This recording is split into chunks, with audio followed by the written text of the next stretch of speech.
تو یہ تو ایک محنت زندہ کرنے کو کہا جا رہا ہے. 40 دن چلا دے کر چھٹی نہیں ہے. اجتماع میں آ گئے 3 دن اللہ کی بات سن لی, ماشاءاللہ ماشاءاللہ کہہ کے چل دیے. نہیں میرے دوستو, ایک محنت ہے. اس محنت کے زندہ کے بغیر ہمارے گھروں کا ماحول نہیں بدلے گا, ہماری زندگیوں کا رخ نہیں بدلے گا, اور ہماری زندگی کا رخ اللہ کی طرف نہیں آئے گا. اور جب تک مسلمان مرد عورتوں اور بچوں کا رخ اللہ کی طرف نہیں آتا میرے دوستوں, زندگیاں صحیح نہیں بنے گی. اور یہ امت جب اس زندگی کو اپنے اندر حضرت زندہ کر کے, یہ امت جب پوری انسانیت کے لیے اپنے کو ذمہ دار قرار دے کر جب میرے دوست یہ دنیا میں چلے گی پھرے گی اور اس محنت و فکروں کے ساتھ چلے گی, تو اللہ تعالیٰ اس کی فکروں پر دنیا کی قوموں کی ہدایت کی راہ کھولے گا.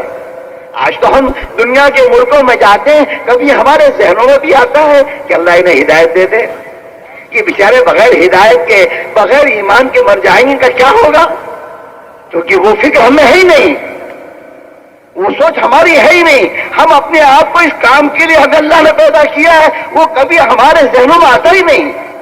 یہ اللہ کی راہ میں نکل کر 4 مہینے 6 مہینے 7 مہینے نکل کر مسجد والے اعمال میں اپنے آپ کو مشغول کر کے اپنی پوری تربیت اور فکر کو بدلنے کے لیے ہے. ہم اپنے آپ اپنی ذات سے فکر کریں گے, محنت کریں گے, اور اپنی ذات سے اپنے یقین کو بنائیں گے. اور اللہ کی میرے دوستو, جو دل میں ہوگا وہی زبان پہ آئے گا. اگر محنت کر کے دل میں ایمان آ گیا ہے, اللہ سے اللہ کی بڑائی اور عظمت دل میں آ گئی ہے, اور اللہ سے ہونے کا یقین دل میں آ گیا ہے, تو آدمی کہیں بھی ہوگا زبان میں وہی بات آئے گی, نہیں اللہ کرتے یار, اس میں کیا ڈرنے کی بات ہے.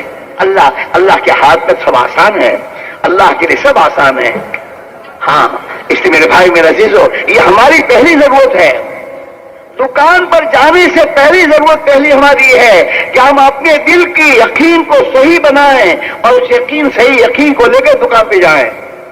ہم اس یقین کے ساتھ اپنے گھر میں جائیں, اس یقین کے ساتھ اپنے دوستوں کے ساتھ جائیں. ہم اللہ کی عبدیت کی زندگی پہلے سیکھیں.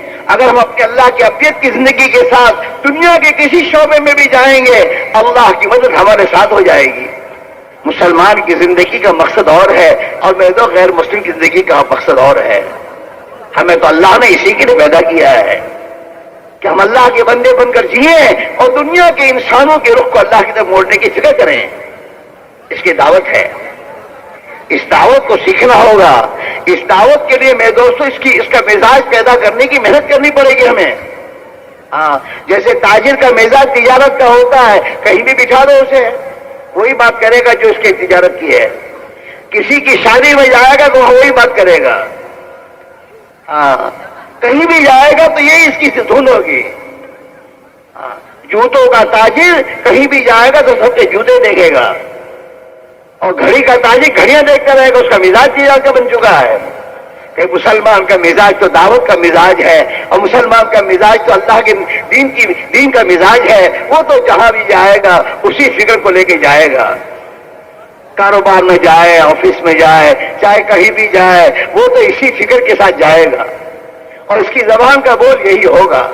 یہ سب کا ذہن یہی بنائے گا, اور سب کو یہی بات سمجھائے گا, میاں اللہ ہی کرتے ہیں, اللہ سے ہوتا ہے, سب دھوکہ ہے. ایک اللہ کرنے والے ہیں, اللہ کی مانیں گے, اللہ کے حکم پر چلیں گے, اللہ اپنی قدرت سے ہماری زندگی بنائے گا, ہمارے مسائل حل کرے گا. اسی میرے بھائی میرے عزیز ہو, یہ تو ہمیں اور آپ کو اجتماع کے عنوان پر جمع کرنے کا مقصد یہ ہے کہ 3 دن یکسوئی کے ساتھ ان باتوں کو سن کر ہم سمجھیں اور سوچیں اب مجھے کیا کرنا ہے. مجھے ان فکروں کو لے کر جانا ہے, اور مجھے اپنی فکر کو بدلنا ہے, اور میری زندگی کا رخ میرا صحیح کرنا ہے. اور اس کے لیے چاہے مجھے قربانی کے لیے یہیں سے جانا پڑے, چاہے 4 مہینے 6 مہینے, اگر اس قربانی کے بعد 4-6 مہینے کی محنت کے بعد بھی اگر اللہ میرے دل کی رخ کو ٹھیک کر دے, میری فکر کو صحیح کر لے, مجھے اپنے مقصد زندگی پر خدا آنے کی توفیق دے دے, تو سستا سودا ہے.